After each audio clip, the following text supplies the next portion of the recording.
What's up, people? Chapter 22 of Sparks, coming in hot. Gonna give you the last little, paragraph, a couple sentences of the final of chapter 21. It's Dune. After the meeting, Dune walked away to the hotel feeling vaguely uneasy. Tick must be right, but somehow Dune couldn't feel wholehearted about being a warrior. Was it because he was a coward? He didn't want to be a coward. He didn't really think he was one. What was his problem then? I'm interested to think if you kids would see him as a coward for not wanting to fight back against the people of Sparks. Is that the cowardly thing to do, to hide away, or is the brave thing to fight in this situation? Interested to see what you think about that. Let's move on. Chapter 22. Discoveries. When Lena awoke the next morning, she thought there was something wrong with her eyes. Everything had gone gray. She sat up and looked around. No, it wasn't her eyes.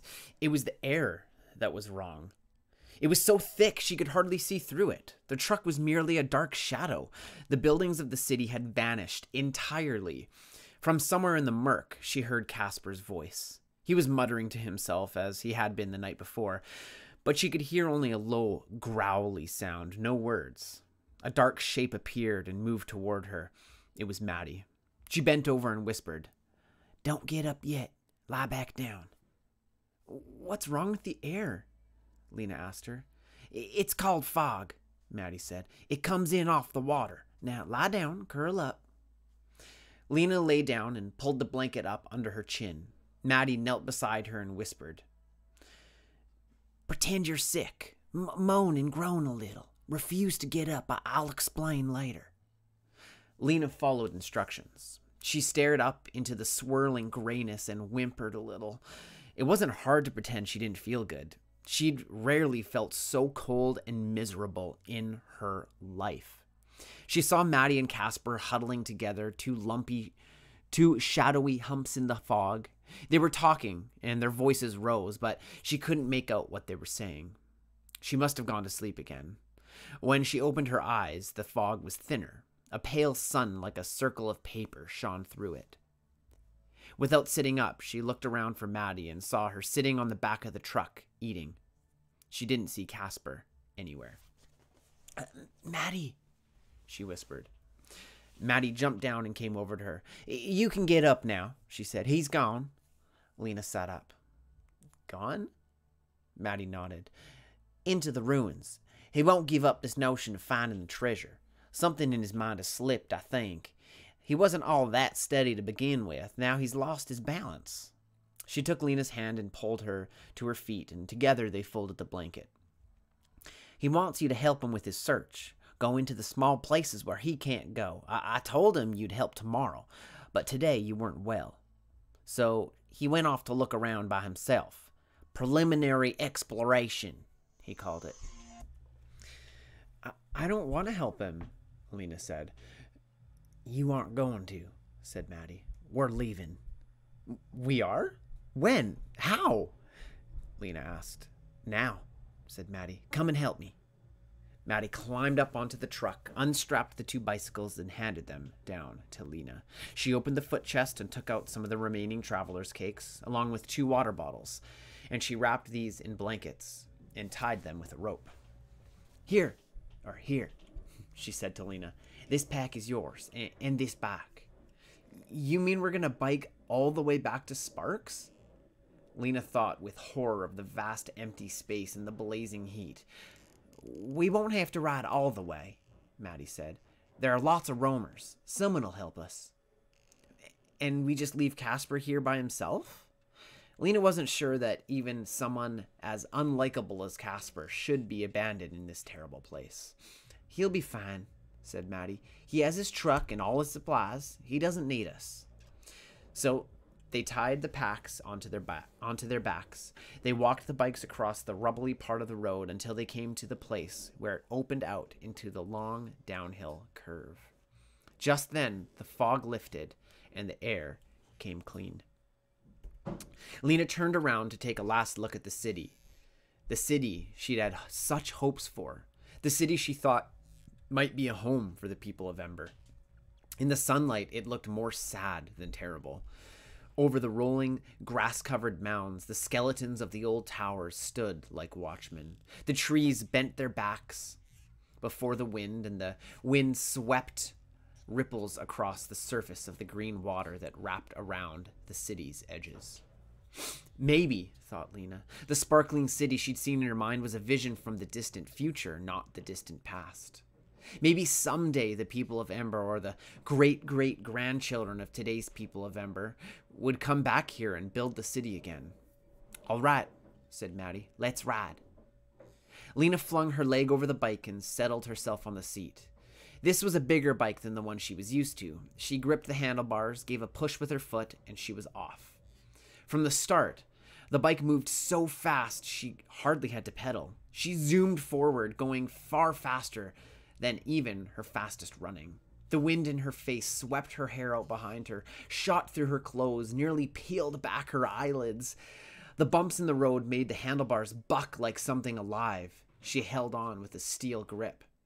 It was absolutely terrifying and absolutely joyful.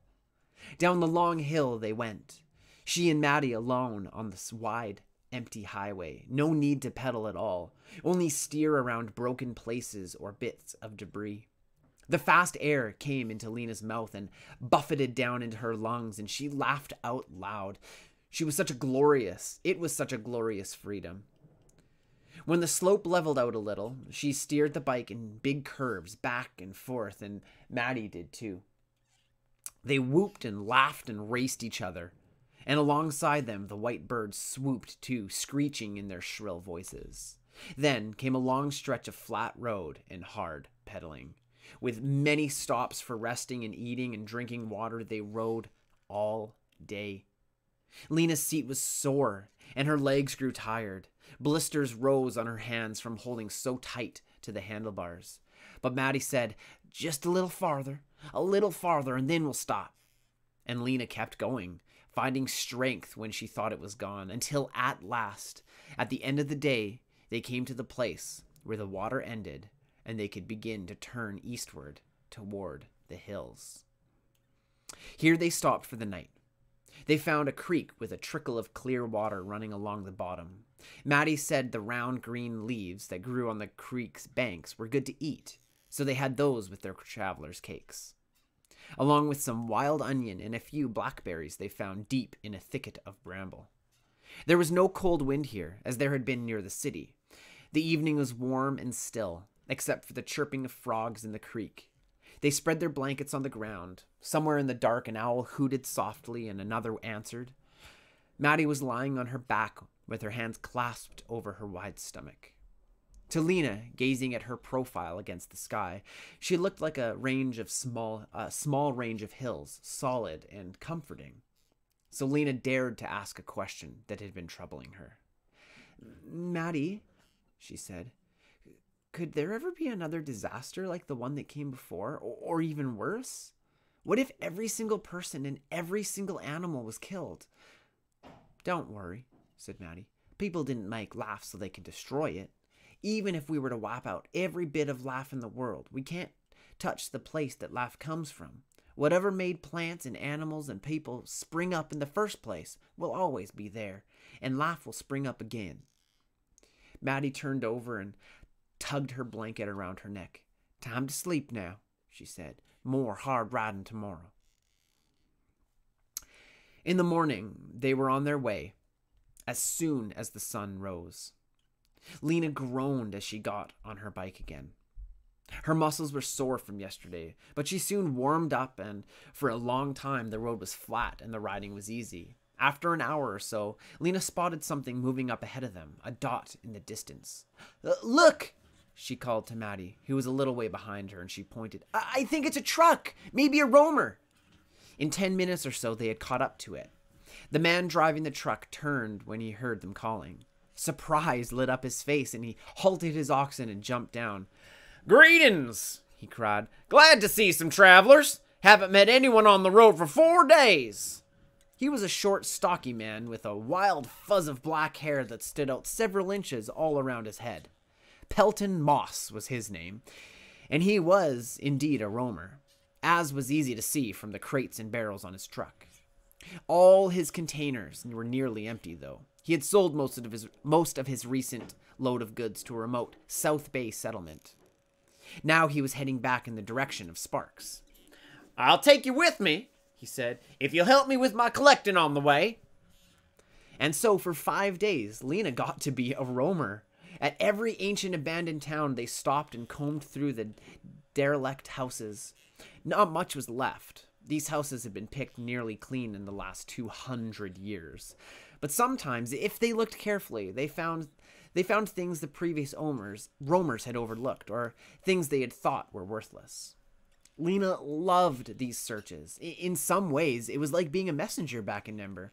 She could go everywhere, look in every forgotten corner, as if she was lucky to make discoveries. And she was lucky. She found a silver locket with a picture of someone inside, though the picture was so old and stained she couldn't tell if it was a woman or a baby. She found a small, round pane of glass with a handle. The glass made whatever you looked at appear bigger. "A magnifying glass," said Pelton. "Nice." She found a tiny red truck with wheels that still turned. She found a strip of leather with a buckle and 2 round metal pieces attached to it. It was too short to be a belt.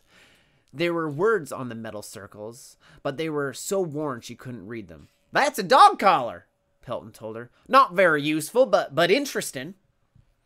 At a house that stood by itself far out in a field, she opened a cabinet on a back porch where the screen was hanging down in brown flaps. In the cabinet was a box that said Monopoly in faded letters on its lid. Inside were tiny dotted cubes and tiny bits of wood shaped like houses. "Wonderful!" Pelton exclaimed. "Extremely rare!" There was another box in the cabinet with a picture of a garden on top and a heap of oddly shaped pieces of cardboard inside. And at the back of the cabinet, in a clutter of broken dolls, torn pages from books, and little jars of dried up paint, Lena found a bar of metal about 3 inches long that Pelton said was a magnet. "Here, put it up against the truck," he said. "It'll stick right on there." Even as she enjoyed the searching, though, Lena couldn't help imagining how it would be for the people of Ember to come out into this empty land and try to start a town.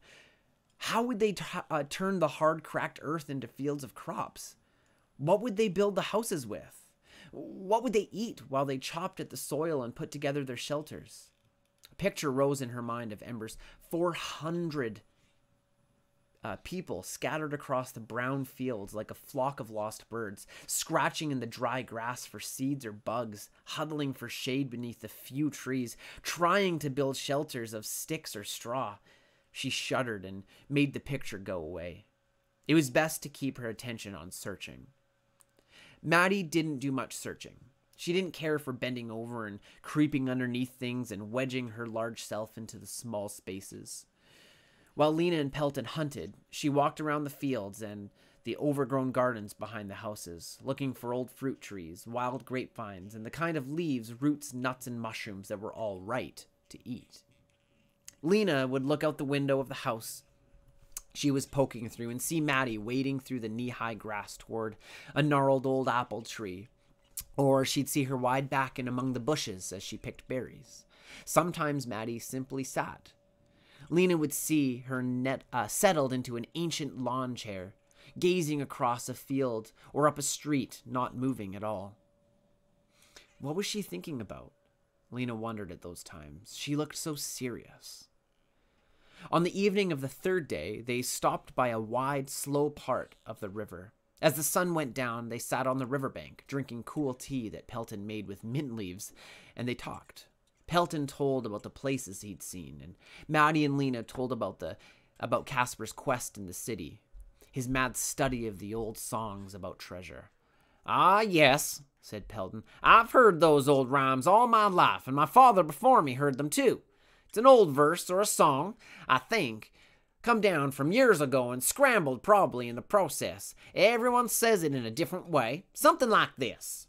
He sang in a sweet but off-key voice. There's a buried treasure in the ancient city. Remember, remember from times of old. What's hidden will come to light again. It's far more precious than diamonds and gold. That's the way I heard it from an old man who lives up in the mountains near Angel Rock. Then I heard another version from Maggie Pierce over by Falter. She sings it like this. Remember the city remember, where treasure's hidden under the ground. The city, always remember. That's where the treasure will be found. Ooh, people. Lena stared at him. Her mouth dropped open. Her eyebrows flew upward, and her heart thudded in her chest. He laughed. What are you looking so amazed at? Think you're gonna find this treasure? Nobody believes those old things anymore. They're nursery nonsense, old jingles made up to put babies to sleep. Some still believe it, said Maddie, but it's only those with a bit of madness in them, and a good measure of greed. That's right, said the roamer. I've known a few like that. One of them was sure it was in the old city of San Jose, and spent his whole life digging through the ruins looking for it. Finally died when a chimney fell on him. Maddie snorted. Such nonsense people believe, she said. Lena was shaking her head, and she began to smile. No, she said. No, you have it wrong. She laughed. She couldn't help it. It isn't nonsense. It's true. I'm sure. What she suddenly knew seemed so wonderful and astonishing that she leapt up and clapped her hands and laughed again. You're a silly one, said the roamer. I'm not silly. The city in that rhyme, it's the city I come from. The roamer cast a sideways glance at Maddie. What's the matter with her? He said. Has she got a fever? Maddie reached up for Lena's hand. Calm down now, she said. Tell us what you're talking about. So Lena explained. Sing the first line again, the first line of the second song, she said. Pelton eyed her strangely, but he sang, Remember the city, remember, where treasure's hidden under the ground. That first line, said Lena. I'm sure it's meant to be remember the city of Ember. That's the name of my home. It was under the ground. Not sure I believe that, said Pelton. I think it's true, said Maddie. They say it all. They all say it. All the ones who came from there. And what about the treasure then? Pelton asked. It was us, cried Lena. We were the treasure. The people of Ember. She felt a swell of love all of a sudden for her old city. Sing that first line again. Sing that first song again, the last lines of it, Pelton sang. What's hidden will come to light again. It's far more precious than diamonds and gold. You see, said Lena, come to light. We came up into the light, and we were more precious than diamonds and gold because they thought we might be the last people, the only ones left. The three of them gazed at each other in wonder. I believe she's right, said Maddie at last. Maybe so, said Pelton. He stared curiously at Lena. You lived underground? So then for the rest of the evening, Lena told about the city of Ember and how she had been a messenger there and how she and Dune had found the way out. It was late when they finally lay down for the night. Lena couldn't sleep at first, thinking of the old songs and what they meant. Someone, long ago, had hoped that at least a few people would survive and wanted them to remember the city, her city, and the treasure it held, the treasure that was the most valuable of all, herself, her family, and all the generations of people who had lived in that secret place. Their purpose, though they didn't know it, to make sure that human beings did not vanish from the world, no matter what happened above. Exciting times.